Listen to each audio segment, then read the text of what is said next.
Hola a todos, ¿cómo están? Muy buenos días. Aquí estamos en Mar del Plata, 12:30 pm.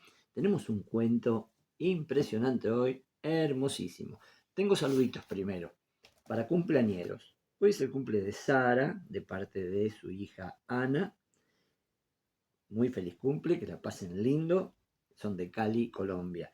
Y también saluditos para otra cumpleañera, Edith González, de parte de Sergio Torres. Edith, que los cumpla muy feliz, que tengas un día también maravilloso. Saluditos para Mariana Televario, de parte de Yamilet Melchor. Mariana es fanática de BTS, así que aprovecho la oportunidad para mandarle un beso grande a todo Army. Son de Escuintla, Guatemala. Bueno, ahora sí, vamos al cuento de hoy. Otro autor para incorporar a los cuentos de Rodo, como ayer. Se trata del autor español, escritor y periodista Wenceslao Fernández Flores. Había nacido en 1885. Es un hermosísimo cuento, ya lo van a comprobar. Se titula La fraga de Sesebre. Un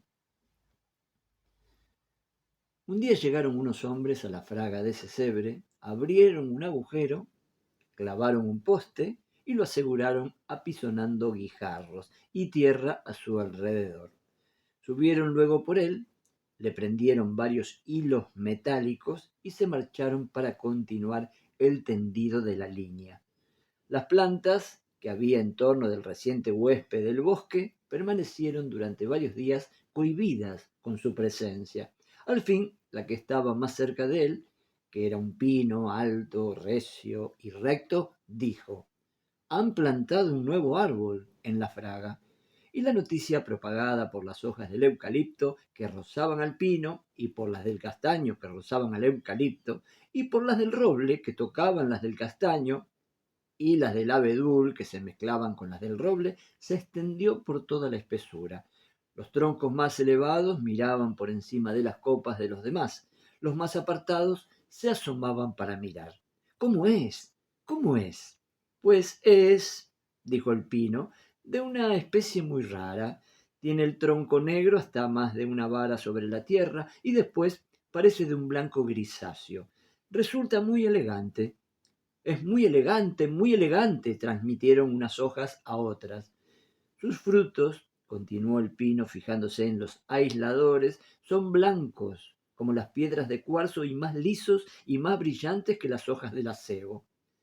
Dejó que la noticia llegase a los confines de la fraga y siguió: «Sus ramas son delgadísimas y tan largas que no puedo ver dónde terminan. 8 se extienden hacia donde el sol nace y 8 hacia donde el sol muere. Ni se tuercen ni se desmayan, y es imposible distinguir en ellas un nudo, ni una hoja, ni un brote. Pienso que quizá no sea esta su época de retoñar, pero no lo sé. Nunca vi un árbol parecido». Todas las plantas del bosque comentaron al nuevo vecino y convinieron en que debía de tratarse de un ejemplar muy importante. Una zarza, que se apresuró a enroscarse en él, declaró que en su interior se escuchaban vibraciones, algo así como un timbre que sonase a gran distancia, como un temblor metálico del que no era capaz de dar una descripción más precisa, porque no había oído nada semejante en los demás troncos a los que se había arrimado. Y esto aumentó el respeto en los otros árboles y el orgullo de tenerlo entre ellos. Ninguno se atrevía a dirigirse a él. Y él, tieso, rígido, no parecía haber notado las presencias ajenas. Pero una tarde de mayo, el pino alto, recio y recto se decidió, sin saber cómo. Su tronco era magnífico y valía muy bien 20 duros, aunque él ni siquiera lo sospechaba, y acaso, de saberlo, tampoco cambiase su carácter humilde y sencillo. El caso es que aquella tarde fue la más hermosa de la primavera. Las hojas de un verde nuevo eran grandes ya y cumplían sus funciones con el vigor de órganos juveniles. La savia recogía del suelo húmedo sustancias embriagadoras. Todo el campo estaba lleno de flores silvestres y unas nubecillas se iban aproximando con lentitud al poniente, preparándose para organizar una fiesta de colores al marcharse el sol.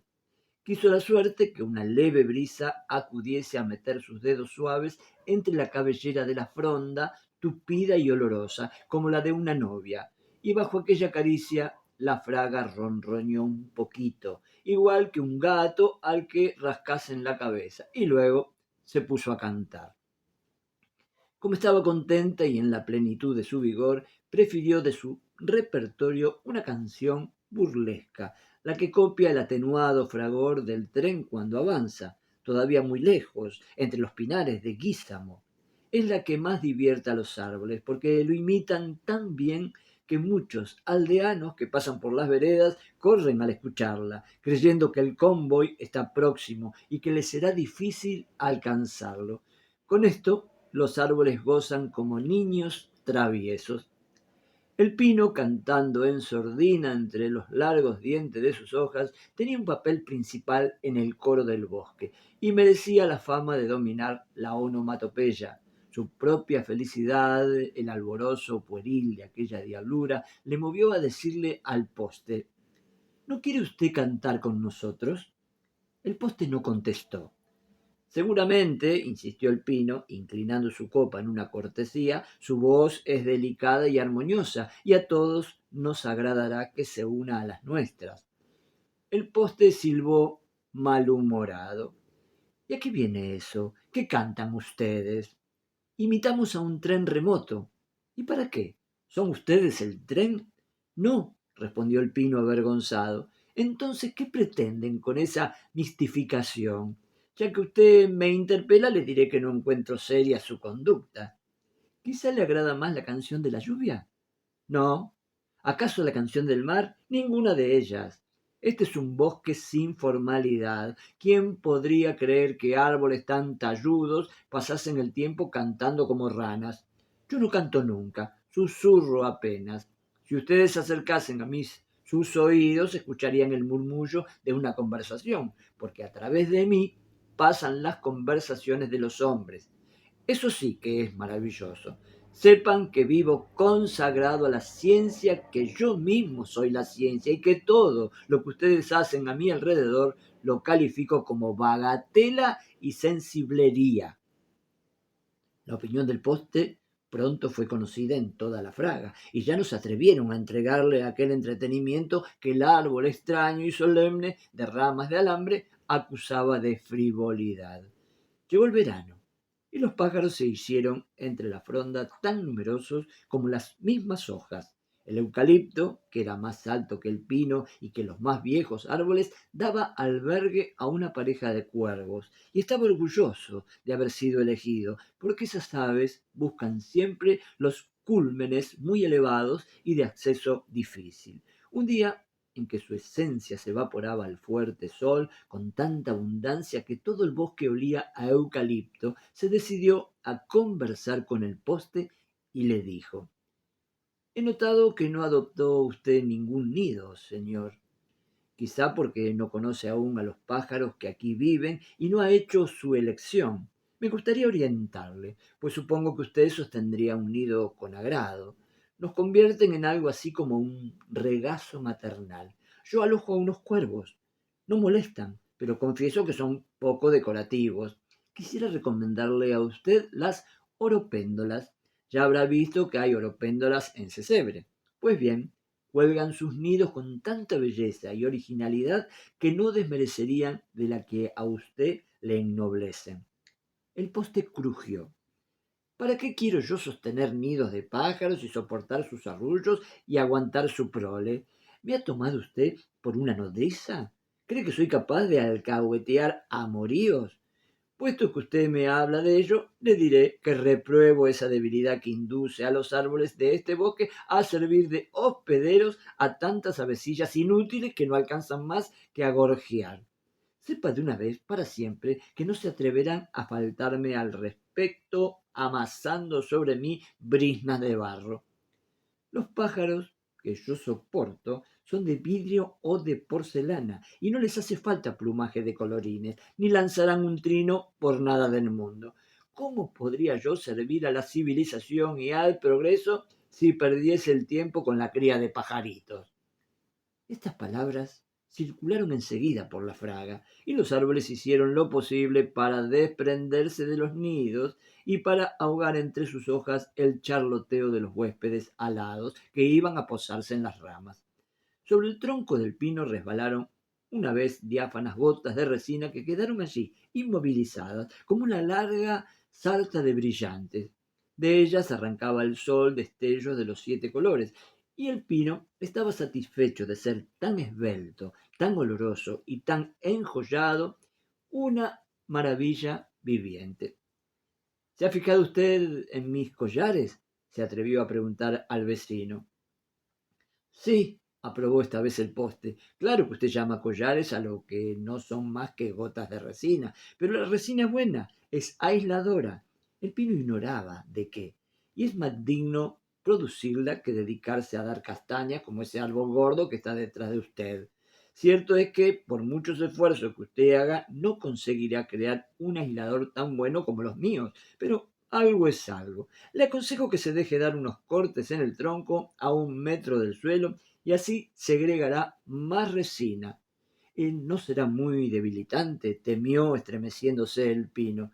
Naturalmente, debilita mucho, pero resulta más serio. No crea usted que eso se opone a hacer una buena carrera. Ah, exclamó el árbol, que seguía sin entender. Hasta le favorece si se me apura. Conocí varios pinos que fueron sangrados abundantemente, que trabajaron desde su edad adulta para la resinería española. Y ahí los demás, ahí, tiene usted ahora con muy buenos puestos en la línea telegráfica del norte, dedicados también a la ciencia.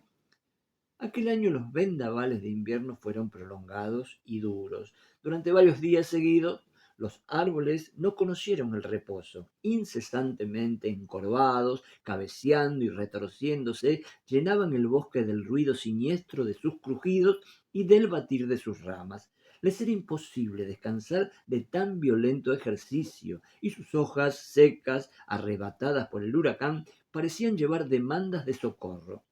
Temblaban desde las raíces hasta las más débiles ramas, y el viento no se compadecía. A la tercera noche, un cedro no pudo más y se desplomó roto. Las ramas de algunos compañeros próximos intentaron sostenerlo, pero estaban cansadas también, y se quebraron y dejaron resbalar hasta el suelo al bello gigante, con un golpe que resonó más allá de la fraga. Todo fue duelo. El hueco que deja en un bosque un árbol añoso es tan entristecedor y tan visible como el que deja un muerto en su hogar. Únicamente el poste pareció alegrarse. Al fin se decidió a cumplir su destino, declaró. Ahora podrán hacerse de él muy hermosas puertas, que es para lo que había nacido, no para esconder gorriones y para tararear tonterías. Y ustedes aprendan de él.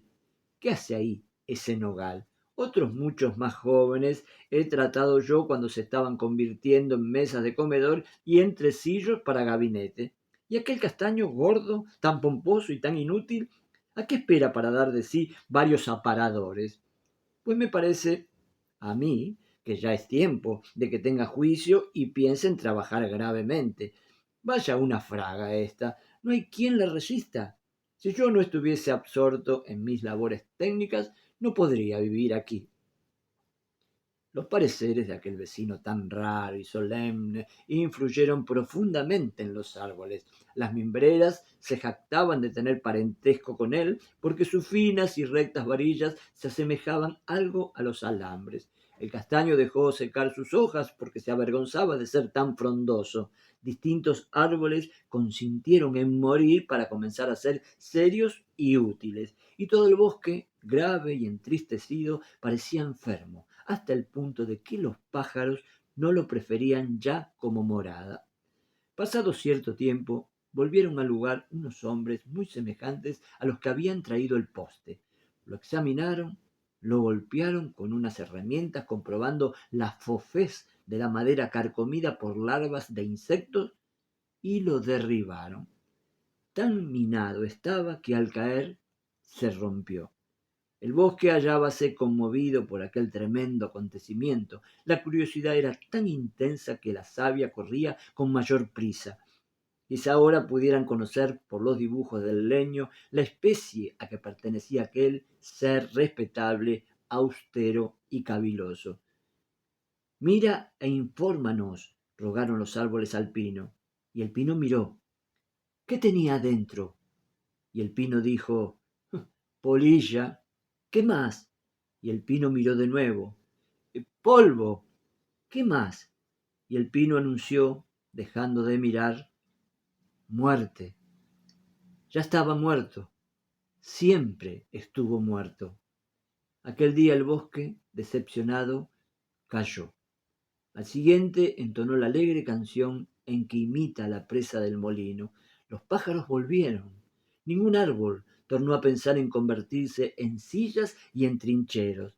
La fraga recuperó de golpe su alma ingenua, en la que toda la ciencia consiste en saber que de cuánto se puede ver, hacer o pensar sobre la tierra, lo más prodigioso, lo más profundo, lo más grave es esto, vivir.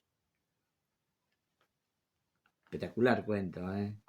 Hermoso cuento de este autor español Wenceslao Fernández Flores, La fraga de Sesebre. Bueno, les mando un beso grande y mañana nos encontramos jueves con un nuevo cuento. Un gran saludo desde aquí, desde Mar del Plata.